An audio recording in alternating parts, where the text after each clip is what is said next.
Hello guys, आज हम plaster work में लेवल पैड का, चिकन वायर मैश का, ब्रिक और आरसीसी जॉइंट पे चिकन वायर मैश का क्या यूज़ होता है, लेवल पैड का क्या यूज़ है, जॉइंट रैकिंग क्या है, पॉइंटनिंग क्या होती है, इसके बारे में समझेंगे।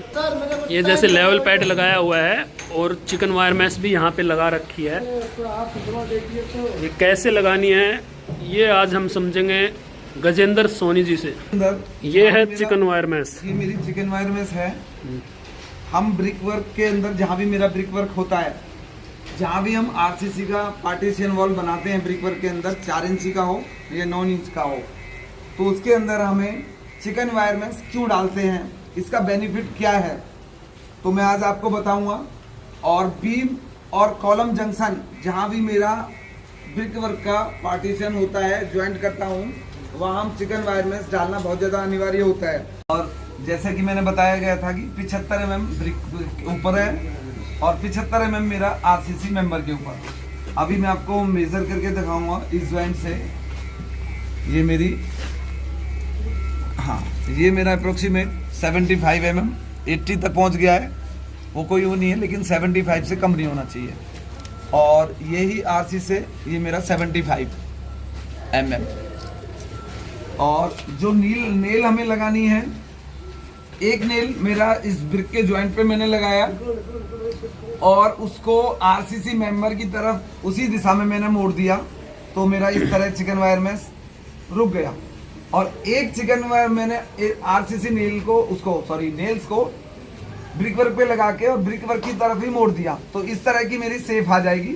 और जब इस तरह का वो रहता है तो उसमें करना क्या है, हम लोगों को सीमेंट और सैंड का वो पेस्ट बना के हल्का सा इस पे लगा के, टिप भी और थोड़ा इस पे लगा के, इसको पूरा इसके ऊपर लथेड़ना नहीं है, इस पे लगाना है और इस पे लगाना है।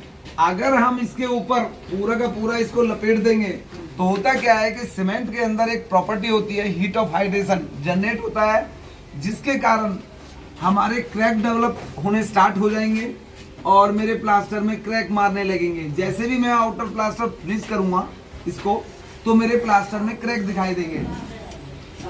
इसको रैकिंग करके तब हम लोगों को इसके फेस से लगानी है। लगाने का बेनिफिट ये होता है कि हमारा वेदर इम्पैक्ट के कारण आरसीसी और ब्रिक वर्क के जॉइंट में क्रैक डेवलप ना हो। लगाने के बाद रैकिंग प्रॉपरली कर देनी है। और अभी मैं आपको बताऊंगा आगे कि हम बुल मार्क प्लास्टर करने के लिए हम लोगों को बुल मार्क लगाना क्यों जरूरी है और किस लिए लगाते हैं, उसका बेनिफिट क्या है, और अगर बुल मार्क ना लगाएं तो उसके डिसएडवांटेज क्या होते हैं प्लास्टर के अंदर। चलिए मैं आपको दिख रहे हैं, हम लोग मैंने सीलिंग लेवल पे हैकिंग की हुई है, जिसमें से 4 से 5 mm के गैप के बीच में हम लोग हैकिंग करते हैं। हैकिंग की जरूरत क्यों पड़ती है, आपको जैसे पता है कि हॉरिजॉन्टल मेंबर है मेरा स्लैब, और हॉरिजॉन्टल मेंबर पे मैं प्लास्टर की थिकनेस बढ़ा नहीं सकता। प्लास्टर को बॉन्ड बनाने के लिए, उसकी बॉन्डिंग बनाने के लिए मुझे हैकिंग की जरूरत पड़ती है कि जो मेरा प्लास्टर है हॉरिजॉन्टल मेंबर पे अच्छी तरह बॉन्डिंग बना के चिपका रहे।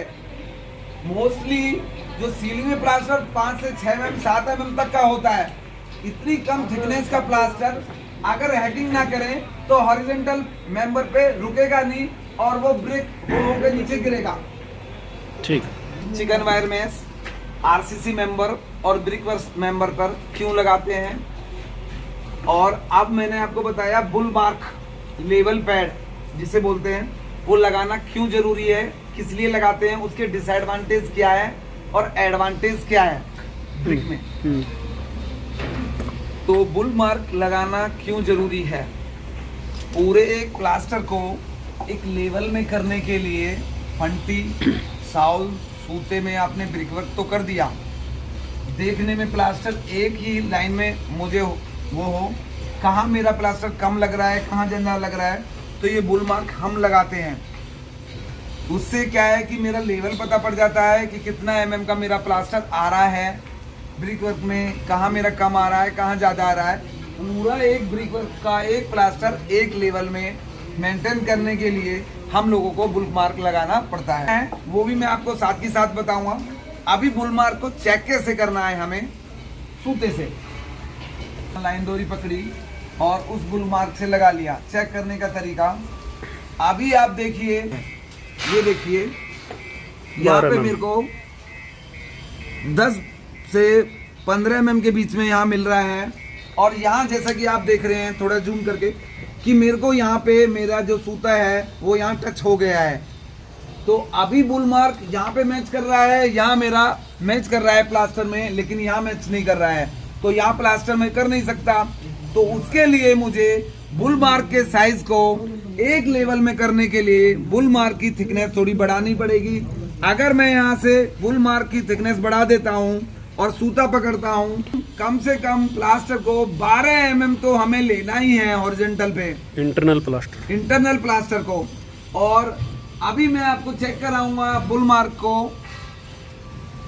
अभी ये जो बुल मार्क है, अभी आप देखिए पूरा का पूरा मुझे एक लेवल में मिल रहा है, बट मैं इंक्लाइन जैसे ही इसकी वो चेक करता हूँ तो मुझे इस पे नहीं मिल रहा है। तो मुझे बुल मार्क बढ़ाना पड़ेगा। इस तरीके से मेरा बुल मार्क को बढ़ाने के बाद एक ही लेवल मुझे मिलना चाहिए।